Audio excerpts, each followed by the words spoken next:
My son called me on a Saturday morning in June at 7:42. I know the time because I was in my garden when the phone rang and I looked at the screen before I answered, the way I always do. He said, "Mom, Nicole is going to call you in a few minutes. Please, be reasonable. Be reasonable." Those two words told me everything I needed to know about what was coming. 12 minutes later, Nicole called. She was on the stairs of their apartment building. I could hear the echo. I could hear children, their four children, ages 2 through 9, and I could hear the particular acoustic quality of a stairwell that is not an apartment hallway. I could hear suitcases. "Your crazy mother won't let us in," Nicole was yelling. Not at me, initially, at my son, who was apparently standing nearby, then into the phone at me. Barbara, we are standing in the hallway with 4 children and 8 suitcases, and we have been traveling for 11 hours, and you need to open the store." "Nicole," I said, "I'm not going to open the door." "What? I told you in March that I would not be available for a long-term stay this summer. I said it clearly. Michael was on that call. You both heard me. We have nowhere else to go. That," I said, very calmly, "is not a circumstance I created." She called me 4 names in the next 30 seconds that I will not repeat because I have more dignity than the words she used, and then she hung up. My son called back 2 minutes later. He said, "Mom, please, Nicole is—" "Michael?" I said. "I warned you. I warned you in March. I warned you in April. I sent a letter in May. You are welcome to come inside for coffee. The guest rooms are not available for a 3-month stay. That is what I said. That has not changed." A very long silence. "Where are we supposed to go?" "That," I said, "is a question I would encourage you and Nicole to have answered before you pack 8 suitcases." I hung up. I went back to my garden.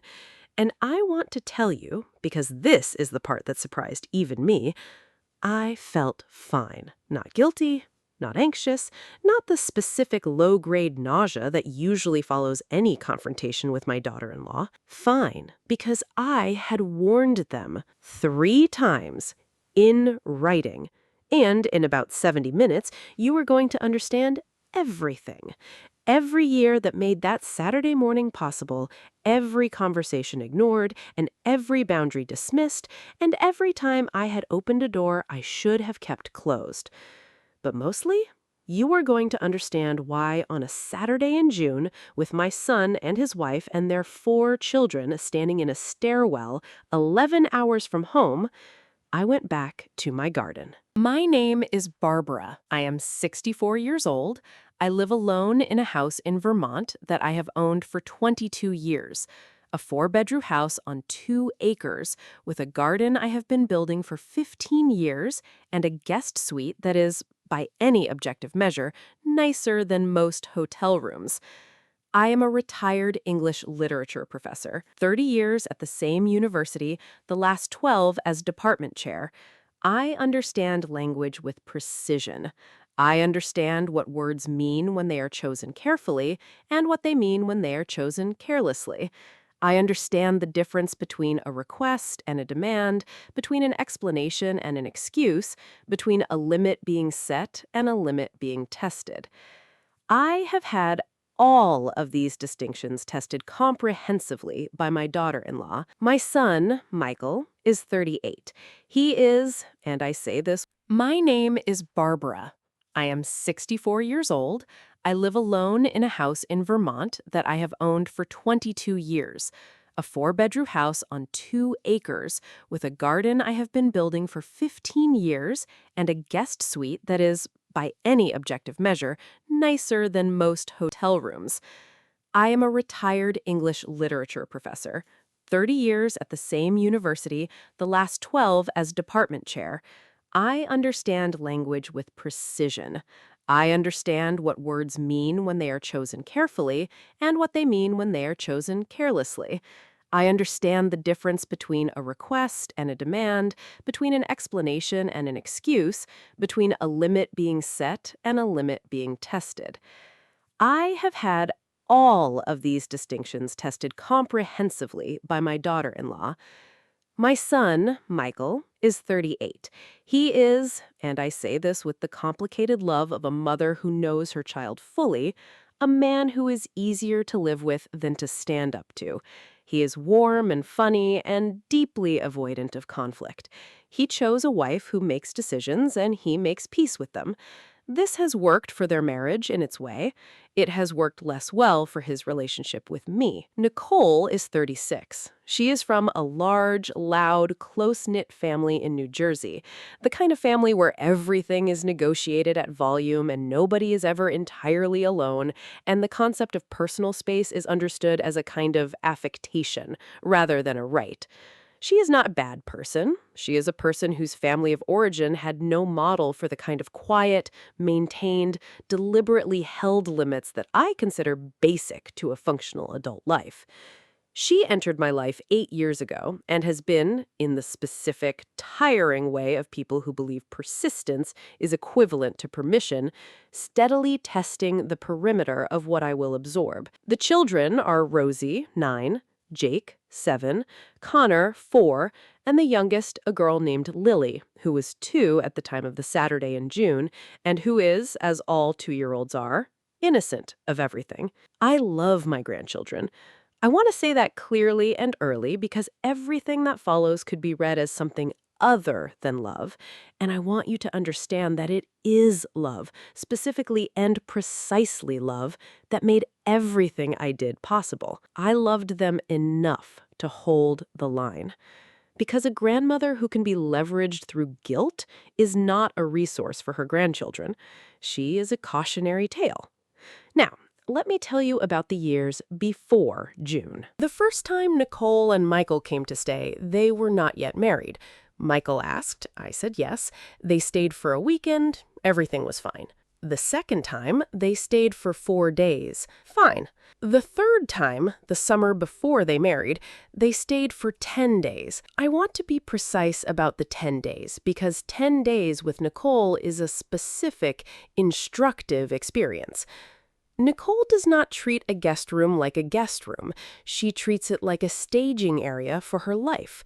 By day 3, the common areas of my house contained items from their bags: phone chargers on my kitchen counter, a bottle of conditioner in my downstairs bathroom that was not mine, shoes in the front hallway in a configuration that suggested permanence rather than a visit. By day 7, Nicole was rearranging my kitchen. Not dramatically, just she had an opinion about where the coffee mugs should go, and she had moved them. I moved them back. She moved them again the next morning. I moved them back again and said, pleasantly, that I had a system and preferred things where I kept them. She said, but this way makes more sense. I said, in my kitchen, my sense is what applies. She smiled.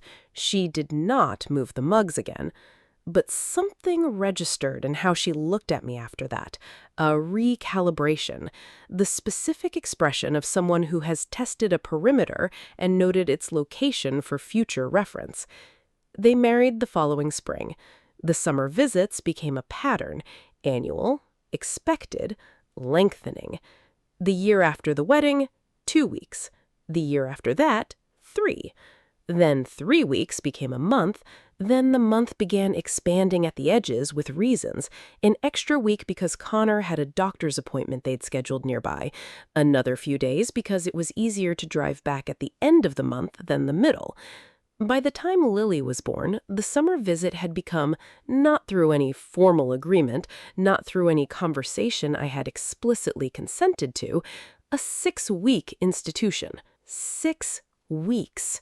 In my house, with 4 children and a woman who had opinions on my kitchen and a son who found conflict more painful than anything else on earth. In the third summer of the 6-week institution, Nicole mentioned casually over dinner, as though we had already discussed it and agreed, that she had been thinking it might make sense for them to spend most of the summer in Vermont.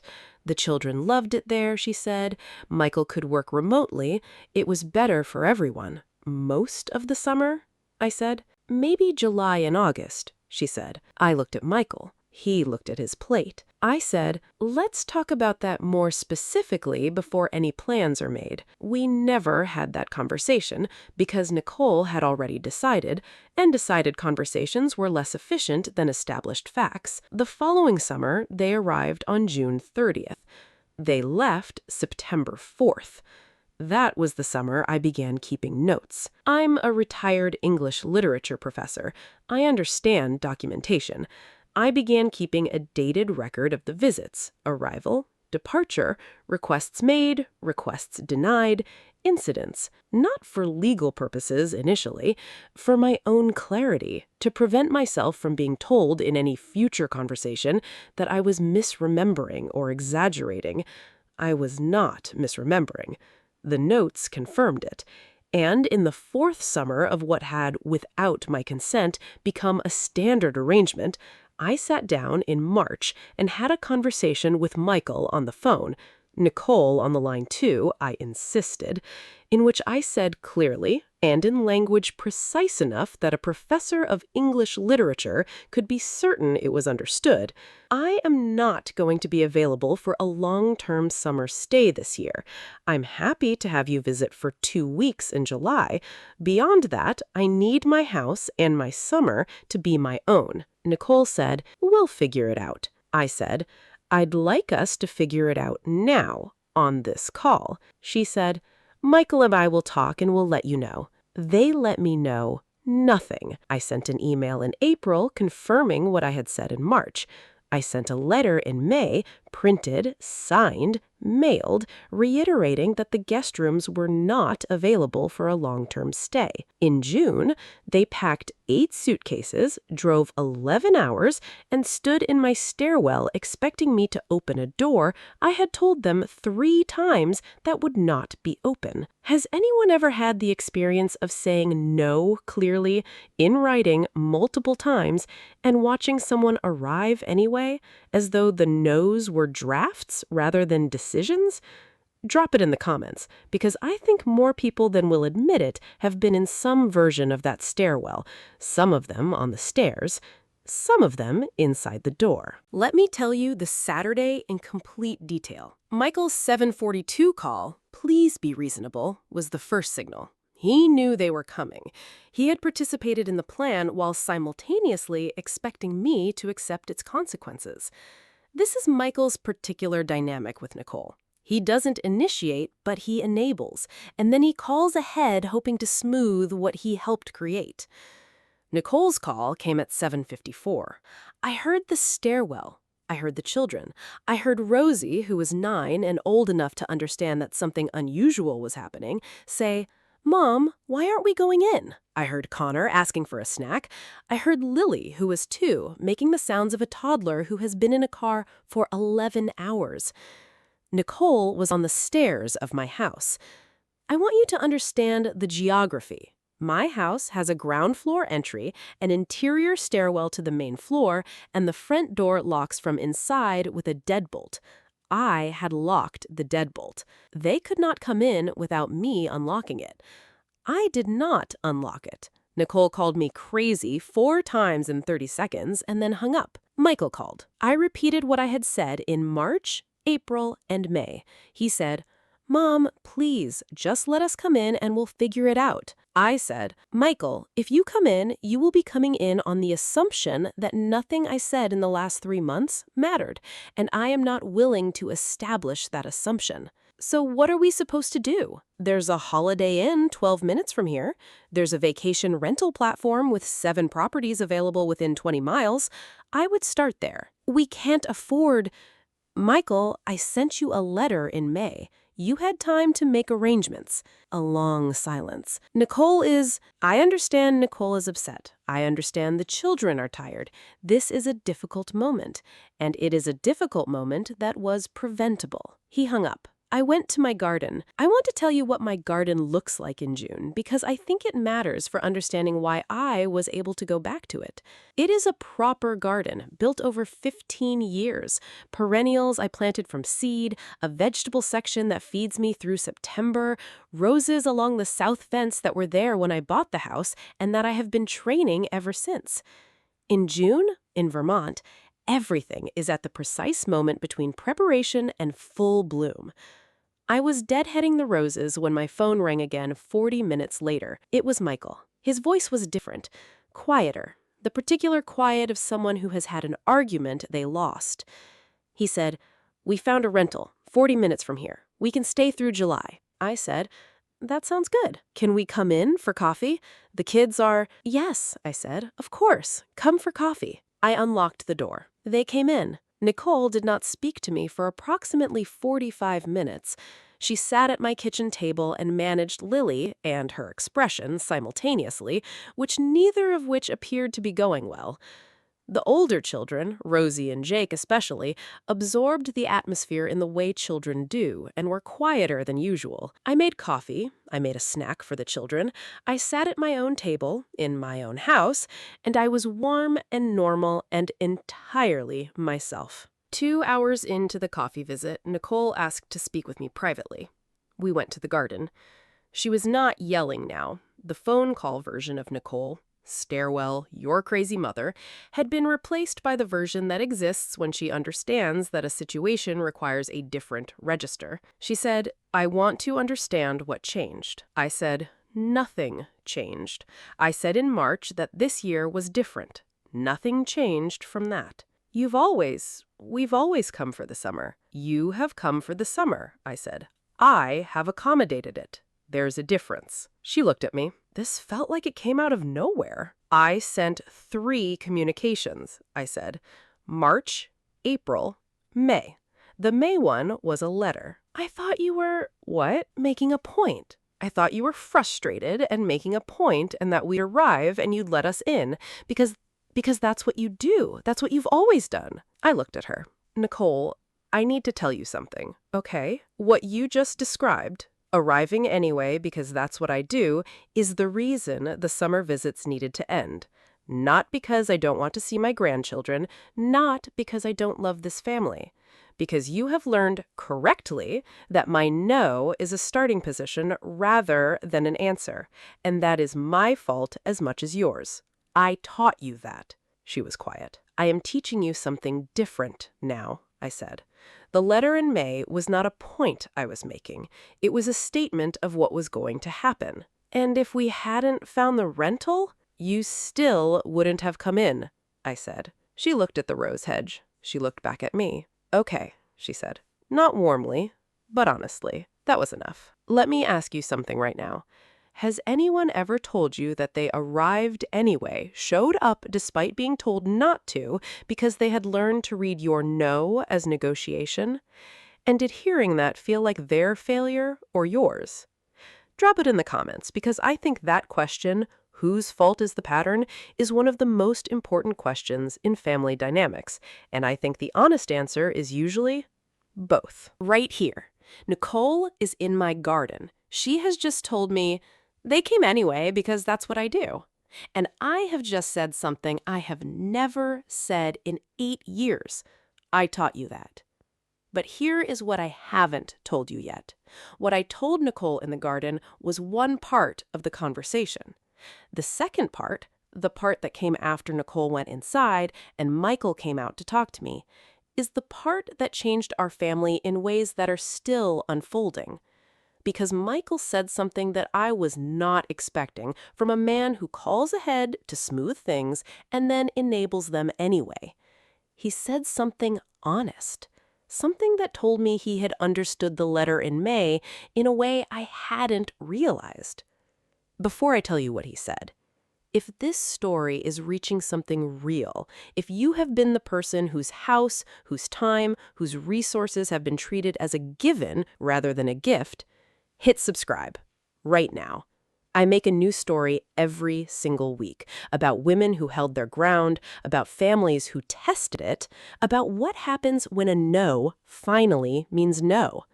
Subscribe and then stay, because what Michael said in the garden is the part that made everything else make sense. Michael came out to the garden about 20 minutes after Nicole went back inside. He sat in the other garden chair, The one I keep out there for company, which has been used by various people over the years, and which on that Saturday in June had the specific quality of a witness seat rather than a guest seat. He didn't say anything immediately. I let the silence sit.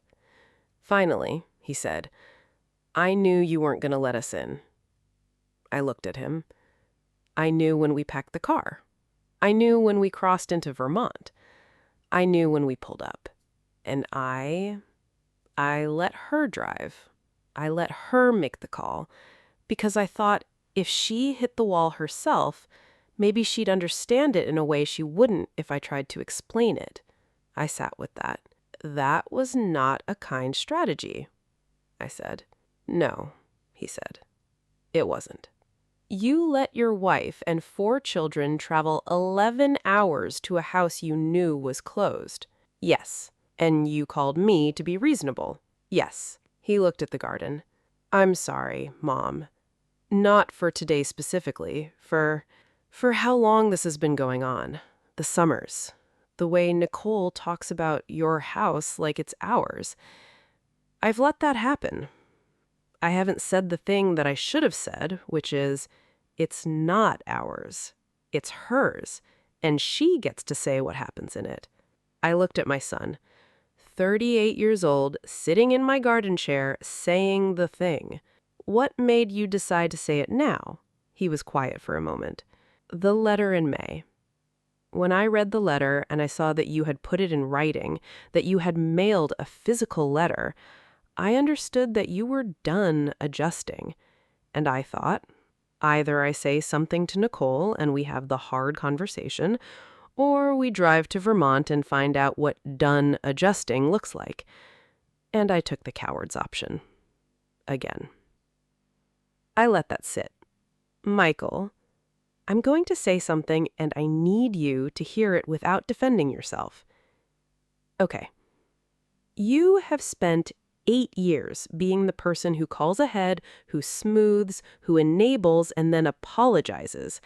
And I have spent 8 years accepting the apology without requiring the change. We have both been cowards. The difference is that I am 64 years old and my summers are finite, and I am not willing to spend any more of them in that dynamic." He looked at the roses. "What do you need from me?" That question, that exact question. "I need you to tell Nicole, not me, you, what the summer is. A 2-week visit in July, as I said in March. I need you to make that decision and hold it without calling me to be reasonable about whatever she does in response." "And the future?" "One summer at a time," I said.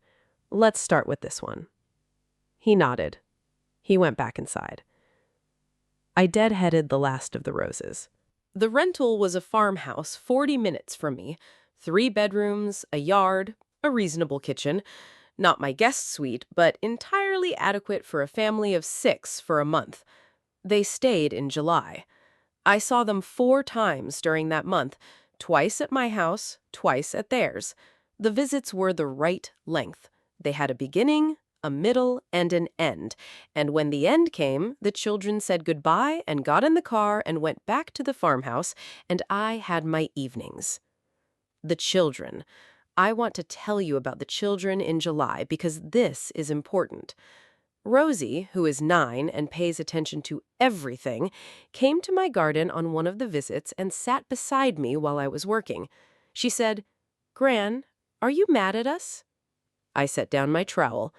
"No, sweetheart, I'm not mad at anyone. Why do you ask?" "Because Mom said you changed the rules." I thought about that.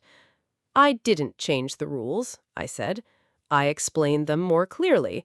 Sometimes that feels like a change when it isn't." She considered this with the 9-year-old's capacity for taking statements at face value. "Oh," she said. "Okay." Then she picked up a trowel and started helping. That child. Nicole was different in July. Not warm, not repaired, but different in the specific way of someone who has had a conversation with their husband that landed in a way previous conversations hadn't, and who is processing the implications of that landing.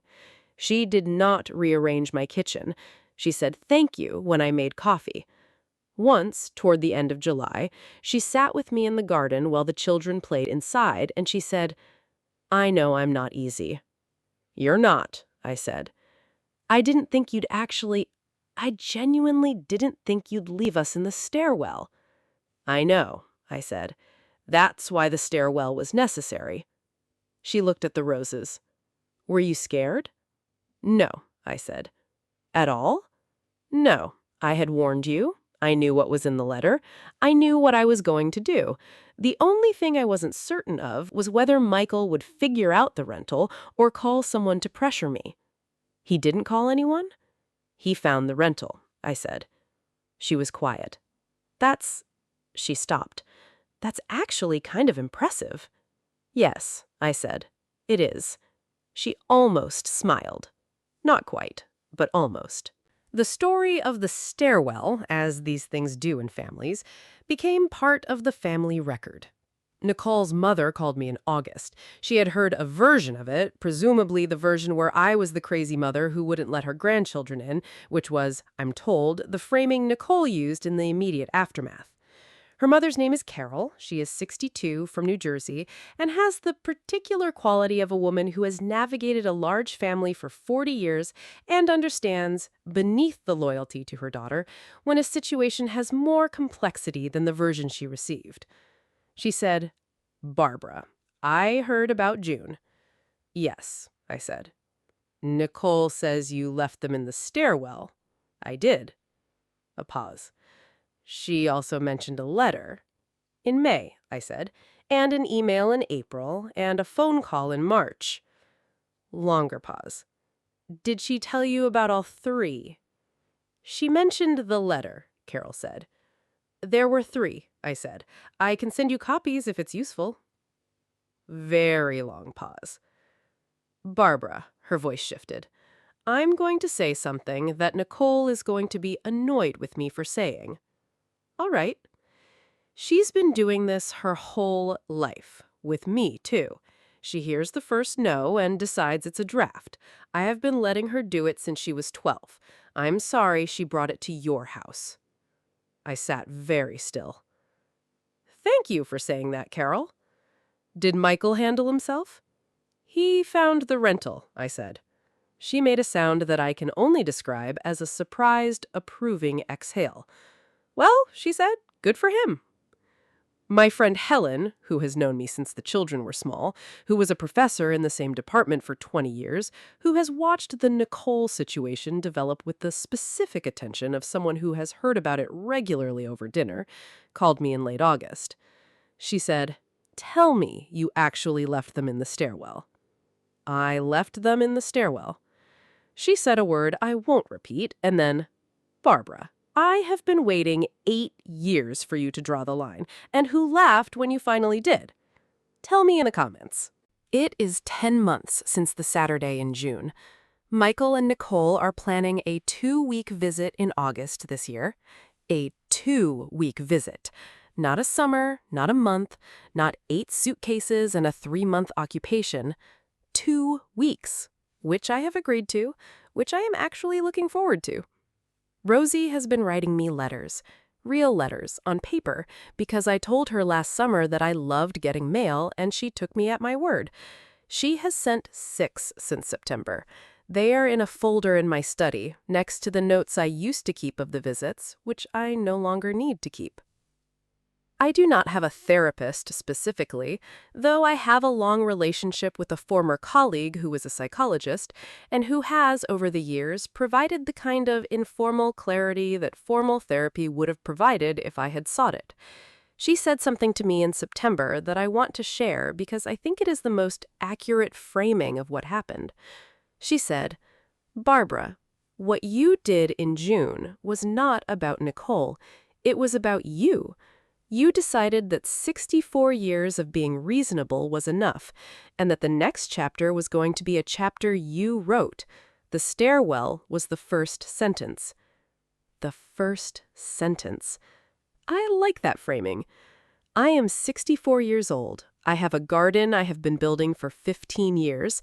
I have a house I have owned for 22 years. I have 4 grandchildren who have Gran's house in their memories and who will, over the years, understand that Gran's house was Gran's, not a summer annex, not a free hotel, but a woman's space that she shared generously and on her own terms. I spent too many years on terms that were not mine. I am back on my terms now. They are significantly better terms. I want to say something to you before we close. If you have been opened the door every time, if you have unlocked the deadbolt every year because the alternative felt too hard or too cruel or too risky to the relationship you are trying to protect, I want you to hear this. The door is yours. You built it, or you bought it, or you've maintained it for 22 years. You are the one who knows where the spare key is and who has the right to decide whether it gets used. An open door policy that you did not choose is not generosity. It is the absence of a decision. And deciding once, clearly, with advance notice and documentation, is not cruelty. It is maintenance. Maybe you're living a version of this. Maybe your stairwell is different. Maybe it's a guest room that has been occupied so long it has lost the guest prefix.